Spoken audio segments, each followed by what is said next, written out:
그래서 시민들 눈에는 왕자들이 다 이상한 놈들인데 그 모함메드 있지 않아? 그 젊은 애. 딱 그 서민의 입장에서 모든 사건들을 보고 있고 항상 서민의 입장이구나. 역시 이 왕자는 최고다. 여자들한테 가서 물어봤어요. 사우디 여자들한테. 모함메드 빈 살만, 아 왕자님 너무 감사합니다. 당신 덕분에 우리 이제 살맛이 났다고.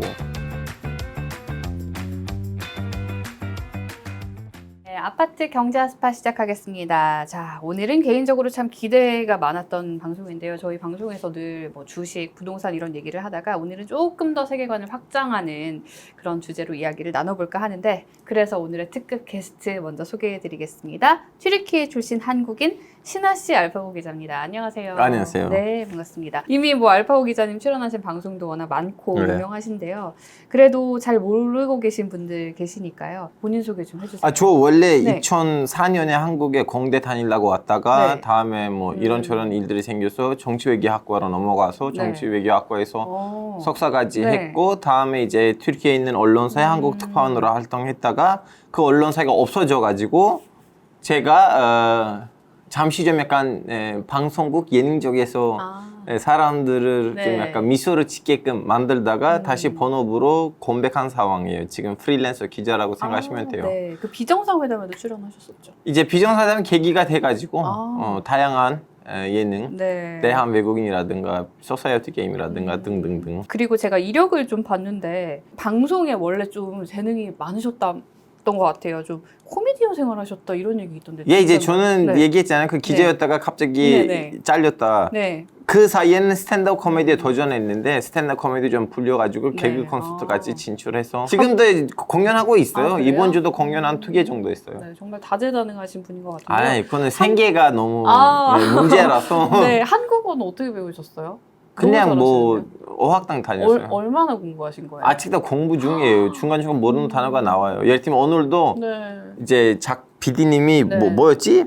면매미? 이런 옷을 뭐라고 해요? 저한테 문자로 뭘 보내셨어요? 민소매? 아, 민소매만 입고 오지 네. 않으시면 아. 됩니다라고 했는데 민소매 뭐지? 하고 바로 그러셨구나. 사전을 봤습니다. 네. 자, 1부부터 본격적으로 시작을 해볼 텐데, 사실 사우디 얘기를 좀 많이 네. 하셨잖아요. 그래서 욕 많이 먹었어요. 네. 당신 왜 사우디에서 얘기를 하냐? 이제 그만 네. 너를 보고 싶다. 그래서 여러분 열심히 악플 타세요.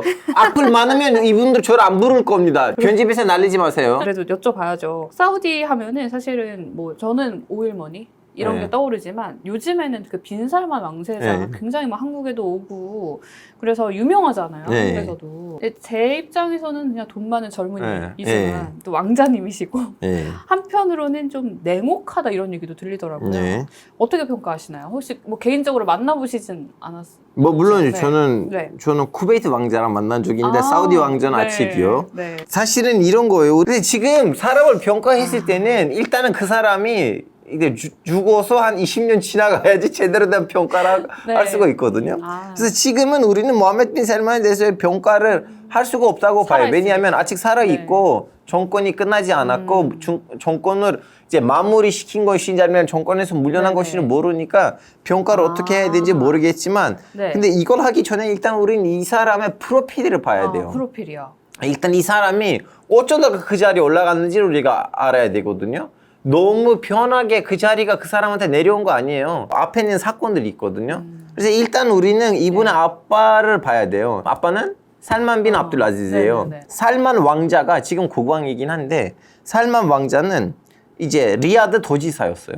리야드의 이제 뭐라고 해야 되나 담당자라고 해야 되나요? 근데 이거는 너무 좋은 이력이라고 생각하셨잖아요. 네. 사실은 사우디에서 왕이 될 만한 왕자들 사이에는 그러니까 높은 자리가 아니에요. 그렇게 좋은 자리가 아니군요. 예, 왕자 예. 입장에서는. 예, 왕자 네. 입장에서. 그러다 보니까 이럴 때는 첫째 마누라 아니고 둘째 마누라 되는 거는 이득이 되거든요. 왜냐하면 첫째 마누라로부터 나왔던 아이들은 네. 어차피 우리 아빠는 왕이 될 일이 없어요 라는 생각으로 이제 자기네 나아갈 길을 네. 찾으려고 하거든요. 근데 이제 이분이 이제 나이가 좀 많아지시고 다음에 앞에 있는 형님들이 이제 나이가 많다 보니까 좀 하나하나 돌아가시다 보니까 왕이 될 수 있는 가능성이 생기기가 시작하잖아요. 그래서 자기 자식들을 엄청 교육시켰어요. 왕이 될 수도 있으니까 왕자가 될 수 있으니까. 그래서 모하메드 빈 살만을 엄청 많이 교육시키려고 했는데 문제가 뭐냐면 소양 교육이 잘 전달되진 않았어요. 그래서 원래 이제 2세대 왕자들 네. 보시면 네네. 3세대라고 해야 되나? 3세대 왕자들을 보시면 또 영어를 너무 잘해요. 근데 영어를 아랍식으로 잘하는 거 아니에요. Hello, my name is 알파고, I am from Middle East 이런 거 아니고 진짜 네. 생 미국식 발음으로 티가 안 날 정도로 영어를 다 잘해요. 왜냐하면 3세대 왕자들은 앞으로 높은 관직을 받을 거라는 그 가능성이 있기 때문에 다 중학교 때 고등학교 때 미국에 가거든요. 왕자라고 노는 게 아니라 열심히 공부를 하는 거군요. 예, 무조건. 네. 일단은 왕자들하고 공주들이 교육을 받는 학교는 따로 있어요. 그 사람들한테는 그런 좀 약간 좋은 학교에 가야겠다 그런 거 없어요. 이미 따로 교육 받아요, 있어요. 그분들이. 네. 왜냐면 숫자가 몇천 명씩이니까 따로 교육 받아요. 네. 근데 이 모하메드 빈 셀만은 밖에 나간 적도 없어요. 아 그냥 사우디에서 잠시 좀 약간 어학연수 정도 몇 개월 정도를 이력을 제외하면 나간 네. 적이 없다고 봐야 되고, 그리고 영어 못 하세요. 영어도 못해요. 예, 주로 다 아랍만 해요. 뭐 물론 영어를 대충 알아들으시겠지만, 왜냐면 어느 정도 교육 네. 받은 적이 있기. 근데 말을 영어로 말을 하는 이력이 제가 알기로는 한 번 미국에 갔을 때 잠시 좀 약간 그런 기록이 있었는데 그걸 제외하면 영어로 얘기하는 무슨 모습이 포착된 적이 없어요. 그렇군요. 자, 이런 식으로 봤을 때는 어떻게 보면 왕이 되기에는 자질이 있긴 한데 네. 오히려 이거는 국내에서 시민들 사이에는 사우디 시민들 사이에는 더 친근하게 보이게 만든 거예요. 그럴 수 있겠네요. 그러다 보니까 원래 3세대 왕자들은 다 미국이나 영국에서 교육을 받고 살짝 아랍 문화로부터 벗어나는 모습들을 보여주고 있었는데, 근데 이 왕자는 우리랑 똑같아. 와, 역시 이 왕자는 우리랑 똑같으니까 너무 호감이다 라는 좋다. 그러한 네. 이미지가 그 사람이 그 자리에 오르기 전에는 어느 정도 세탁돼 있었어요. 그랬군요. 이거는 첫 번째 이유였고 두 네. 번째 이유는 다른 이유예요. 이제 왕자들의 숫자 많다 보니까 네. 그중엔 이상한 짓들을 했을 사람들도 생길 거죠. 그렇죠. 근데 왕제이다 보니까 그분도 특별한 보호를 받긴 해요. 근데 이제 여기서는 모하메드 빈 살만 아버지 카드가 나와요. 아버지가 왕자들이 나쁜 짓을 하면 그것을 처벌하는 일을 담당했던 사람이었어요. 쉽게 불어서 말씀하자면 네네. 아버지의 일이 그거였던 거예요. 어느 정도. 네네. 그래서 시민들 눈에는 왕자들이 다 이상한 놈들인데 근데 이 살만 왕자님의 아들이 그 모하메드 있지 않아? 그 젊은 애. 딱 그 서민의 입장에서 모든 사건들을 보고 있고 항상 서민의 입장이구나. 역시 이 왕자는 최고다. 그러한 두 번째 이유도 있어요. 시민 입장에서는 시민하고 왕실 소속 누가 이렇게 붙으면 모하메드 빈 살만은 시민 편이다. 그렇군요. 이건 사실 잘 알려지지 않았던 내용인데. 제가 이게 딱 한 번 네. 얘기를 했었는데 다음에 다른 방송에서 산 말을 안 시켜가지고 네. 얘기를 안 했어요. 두 번째 다시 말한 거예요.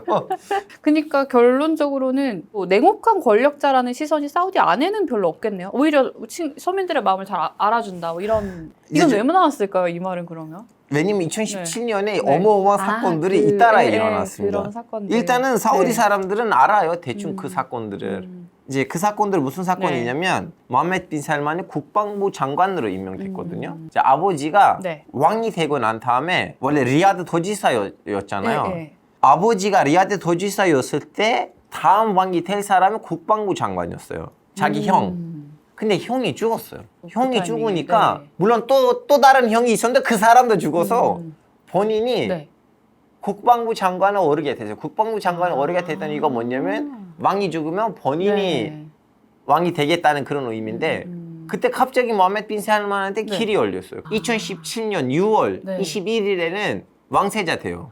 그러니까 모든 역경을 다 하나하나 이렇게 제거를 하고 그리고 외교적으로도 모하메드 빈 살만이 그 2030 발표를 네네네네. 하고 사람들한테 편지를 보냈어요. 아니면 연락을 했어요. 아니 나는 안 그래도 이 경제에 대해서 좀 약간 약하고 어떻게 하는지도 모르고 네네. 그래서 좀 약간 형님들이 와서 좀 우리가 어떻게 하는지를 얘기해 주시면 안 될까? 라고 외부적으로 얘기를 들은 거고 근데 제가 내부적으로 이제 사우디 친구들한테 들었던 얘기는 경제적으로 부른 거 아니고 이 왕실 내에 지금 말이 많으니까 와서 좀 약간 화해하자 라고 그런 식으로 이 힘이 있는 관직에서 좋은 자리에 있는 네. 왕자들을 불렀어요. 그 부른 사람들 중에서는 이재용 같은 부회장님도 계셨거든요. 탈랄이라는 네네네. 너무나 유명한 비즈니스맨이 있어요. 지금 그 지다에 있는 완공이 되면 전 세계에서 제일 높은 건물의 주인까지도 있었거든요. 다 호텔로 불렀어요. 그리고 레바논 국무총리도 국내로 불렀어요. 그래요? 예. 다 소집을 한 거네요. 네, 소집을 부르고 그냥 음. 여기 사인에 아니면 이 건물 밖으로 못 나가요. 아. 하고 거기서 관직에 있었던 사람들을 관두게 만들었고, 예를 들면 왕실 보위부 대장, 사실은 사우디 군부에서는 제일 힘이 센 사람이 국방부 장관도 아니고 이제 총사령관도 아니고 네. 왕실 보위부 대장이거든요. 이제 그분 사임하게끔 만들고 그 사람들의 이제 재산의 일부를 다 강제로 뺏어가고, 그 레바논 국무총리한테도 야 너도 사임해 하고, 생각해보세요. 다른 나라 정상이 왔는데 그러니까요. 그 정상은 국진이 대접해야 되는데. 예, 사실은. 이런 네. 일들이 벌어졌다 보니까 우리는 지금 외부에서 봤을 때 민주주의, 인권적으로 봤을 땐 이거는 나쁜 거예요. 하면 안 되는데 이거는 민주주의 안 돼. 근데 미안하지만 거기는 중동이거든요. 방식보다는 결과를 봐야 된다고 저는 봐요. 네. 왜냐하면 모함메드 빈 살만 이전에 사우디하고 모함메드 빈 살만 이후에 사우디를 비교를 했을 때 어떤 사우디가 더 나아요? 글쎄요, 지금이 더 낫지 않아요? 지금은 그나마 네. 나아요. 여자들한테 가서 물어봤어요. 사우디 여자들한테 다 모함메드 빈 살만 왕자님 너무 좋다. 너무 감사합니다. 당신 네. 덕분에 우리 이제 살맛이 났다고. 그렇군요. 그러니까 결국에는 약간은 이중적인 면모가 있는 거네요. 이제 어디서 관점을 두고 보냐에 따라 분야에 다른 따라 거죠. 다른 거네요. 그러면 이 과거로 돌아봤을 때 빈살만만큼의 인기가 있었던 왕세자를 찾기 힘든 것도 사실인가요? 왕세자니고 네. 모함메드 빈 살만 왕세자만큼 네. 국가를 많이 바뀌고 발전시키는 왕이 있었어요. 왕이요? 네, 파이살 왕이었는데 그분은 암살당했어요. 암살당했어요. 빈살만도 그럼 위험한가요? 그래서 다들 그 얘기를 하는 거예요. 이분이 어디까지 갈 것인가. 이제 조금 더 그 관계를 확장해 보면 아까 레바논 국무총리 불러가지고 막 사인하라고 시켰다고 그러셨잖아요. 근데 서로 다른 중동 국가들 사이에서도 서로 이제 알력 싸움도 있고, 또 동아시아에서 중국, 일본 뭐 이런 관계가 있는 것처럼 그런 나라들에서는 빈살만은 어떻게 봅니까? 다들 조심하게 보고 있어요. 조심- 왜냐하면 네. 그동안 사우디에서 나이가 많은 할아버지들이 왕이었고, 그리고 네, 네. 사우디는 항상 조심스러운 나라였고, 남의 나라에 크게 개입하지 네, 않고 뭘 하려고 하면 무조건 옆에다가 다른 걸프 국가들을 불러가지고 네, 네. 그분들은 일단 얘기하고 다음에 이렇게 동시에 목소리를 내고 그러긴 했었는데 50년 만에 처음으로 이렇게 단독적으로 움직이고 단독적으로 목소리를 내고 그러는 거예요. 바이살 왕 다음에는 아마 처음일 거예요. 그러니까 좀 이렇게 세대 교체가 된 느낌? 좀 급진적으로 변한 느낌? 좀 예. 젊어진 느낌? 예. 이러니까 또 무시할 수 없는 그런 나라다 보니까 국제 행사를 안 조심하는 거죠. 했잖아요, 사우디는 그동안. 그러네요. 예, 같이 하려고 하고. 이렇게 막 빈살만 왕세자처럼 한국을 찾고 이런 움직임도 좀 드물었죠. 빈살만 왕자가 자기 입으로 했던 말이 있어요. 우리나라는 예전에 북한이었어요. 예전에 북한이었다. 이제 이거 무슨 말인지 무슨 말이냐면 사우디는 2019년에는 관광 비자를 개설했거든요. 그 이전에는 관광 비자 없어요. 없었어요. 무슨 말이냐면 외국인한테 너 왜 와요? 무역하러 옵니다. 그러면 누구랑 어떤 무역을 할 건지는 증명하고 써요. 들어와. 네. 나머지 외국인 오지 마. 굉장히 배타적이었던. 배타적이면서도 배세적이고. 북한이랑 비슷해. 지금 예. 북한도 약간 그렇잖아요. 근데 지금은 네. 일단은 이제 광대국 위주로 관광 비자를 이제 개설했고, 지금은 아마 개발도상국이라고 해야 되나? 지금 다시 네네. 2차로 관광 비자를 지금 확대할 예정이에요. 한국은 제대로 시민 정치가 되는 나라예요. 감사할 줄 아세요. 자, 지금까지 알파고 기자님과 함께 일단은 사우디 왕세자 무함마드 빈 살만에 대한 몰랐던 이야기 나눠봤고요. 2부에서 다시 이야기 나눠볼게요.